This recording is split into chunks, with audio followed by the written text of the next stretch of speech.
Possibility of a second individual, according to the Chicago Tribune. What is your son's alibi for the time of the shooting? My son's alibi was with one of his girlfriends. I asked the police so that my son could talk to his sister because they real close. If he did have something to do with it, maybe she can get it out of him to help with their investigation. They refusing my child to talk to their brother. I'm sorry. You did have something to do with it? No.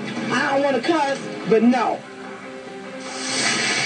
Was he still romantically involved with the sister, Julia? Yes, they were. Julia's birthday was just last week, and she had invited my son to have a slice of cake with her.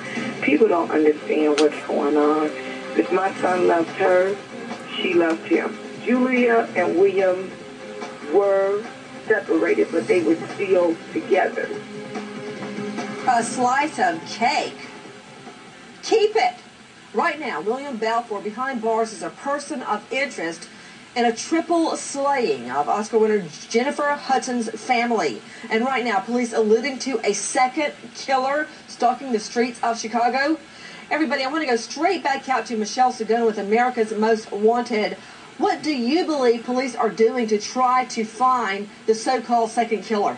Well, at this point, Nancy, as I mentioned earlier, investigators are still processing all the evidence that they collected from the crime scene and also from the SUV. I'm sure you remember they actually towed the SUV with the nephew's body inside of it over and to be able to process that scene as well. So as they, put things together, they'll be able to move forward.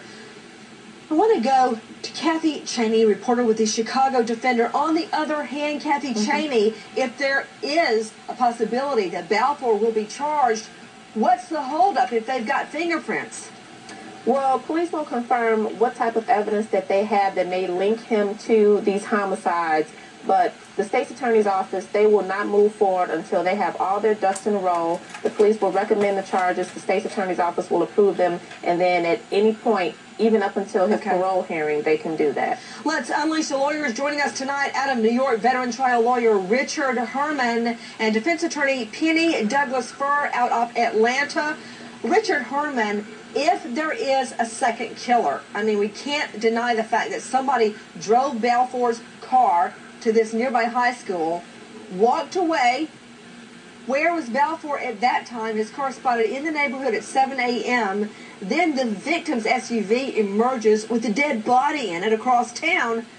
Will it be more likely to crack the case if there is an accomplice? Yeah, Nancy, if there's an accomplice, they're going to put so much pressure on that guy to come forward, make some sort of plea deal to save his life. This is a vicious three-person slaying, and the first person to break is going to get the deal. The other one's going to go down hard. Penny?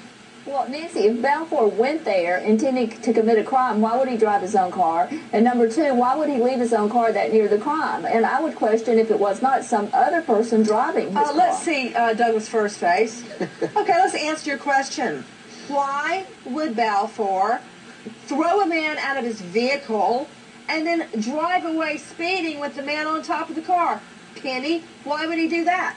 Well, that's not very smart, Nancy, but no, it's not very smart, and neither would be system. driving your car to the scene of triple murder, would it? So there's your answer right there. To Dr. Leslie Austin, psychotherapist in New York, everyone always says this backup defense is just too stupid to be real.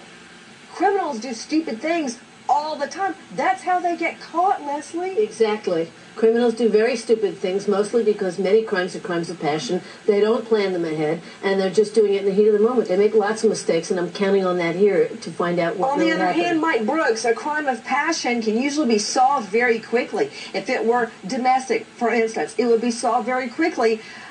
I'm still hung up on one thing. Why kill the boy unless you were afraid the boy could identify the attacker? That's it, Nancy. Whether or not he could identify it, or Nancy, these gangs, I have seen things like this happen up when I was in Washington, D.C., of snatch people and just kill them just for the sake of killing. and or for retribution. You know, here, is there a possibility that it could be drug-related? Yes. Could it be a possibility there could be some domestic involvement? Absolutely. You know, could there be retribution of all three in all gang related? Yeah. I mean, these are three speculative theories, Nancy. Okay, let's take a look at the house again. We're talking about police alluding to a second killer roaming free right now. You see the front entry. We know there were bullet shots in the front door. So far, we haven't been told inside or outside, but Mike Brooks, if they were from the outside in, you want to tell me nobody in that whole neighborhood saw it? That's exactly right, Nancy. I can always... That is BS, Brooks. I totally agree, Nancy. There are, in every neighborhood, you always have somebody up 24/7 looking out their windows to see what's going on. And they always, whenever you hear gunfire, they always take a little peek out to where the shots are coming from. But they're afraid of the gangs